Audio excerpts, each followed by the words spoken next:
আমাদের দাড়িওয়ালা ভাইরা যারা আছেন তারা যদি নামে তাহলে কিন্তু মূলচলা মাদক কারবারিদের রেহাই পাবে না। মাদক ব্যবসায়ীদের গুলিতে স্কুল ছাত্র ইথান আহমেদ আহত হওয়ার ঘটনায় প্রতিবাদ ও কুমিল্লাকে মাদক মুক্ত করার দাবিতে মানববন্ধন ও বিক্ষোভ মিছিল করেছে মাদক বিরোধী জোট কুমিল্লা।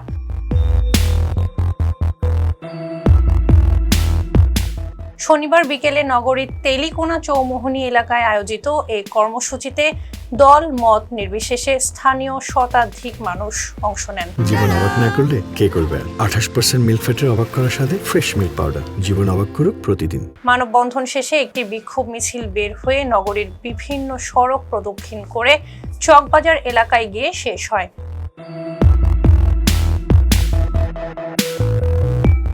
উক্ত মানববন্ধনে অতিথির বক্তব্যে ফেস দ্য পিপলের সম্পাদক সাইফুর সাগর বলেন, এই মানববন্ধনে কাউকে আমন্ত্রণ জানিয়ে আনতে হয়নি। সমাজকে মাদকের ভয়াবহতা থেকে রক্ষা করার দায়িত্ববোধ ও বিবেকের তাড়নায় মানুষ স্বতঃস্ফূর্তভাবে এখানে উপস্থিত হয়েছেন। তাই কুমিল্লাকে মাদক মুক্ত করতে সবাইকে ঐক্যবদ্ধ হতে হবে। কনফার্ম করে বলছি, কাউকে আমরা এখানে দাওয়াত দেওয়া হয়নি। আজকে তারা শুনেই চলে এসছে, এই শিশুরা চলে এসছে, মাদ্রাসার শিক্ষার্থীরা চলে এসছে। তারা কোনোভাবেই সহ্য করবে না যে এই সমাজে মাদক কারবারিরা বুক ফুলিয়ে চলবে, এটা কোনোভাবে মানা যায় না।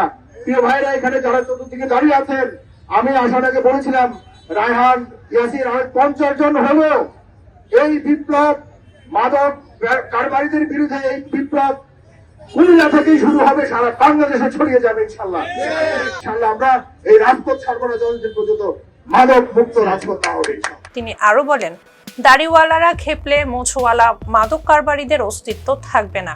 এই বক্তব্যের মাধ্যমে সমাজের মানুষকে অন্যায় ও মাদকের বিরুদ্ধে ঐক্যবদ্ধ প্রতিরোধ গড়ে তোলার আহ্বান জানান তিনি। আমি মাদক সেবী এবং মাদক কারবারি যারা রয়েছেন তাদের কাছে বলতে চাই, আজকে এখানে সহভাগ হয়েছি যে আমাদের দাড়িওয়ালা ভাইরা যারা আছেন তারা যদি নামে তাহলে কিন্তু মূলচলা মাদক কারবারিদের রেহাই পাবে না।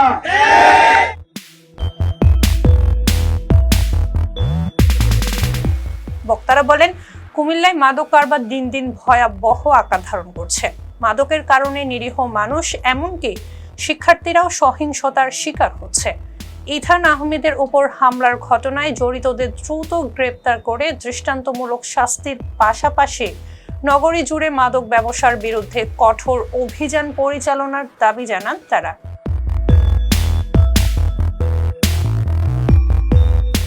কুমিল্লাকে মাদক মুক্ত করতে প্রশাসনের কার্যকর পদক্ষেপ গ্রহণ ও মাদক ব্যবসায়ীদের বিরুদ্ধে জিরো টলারেন্স নীতি বাস্তবায়নেরও জোর দাবি জানানো হয়।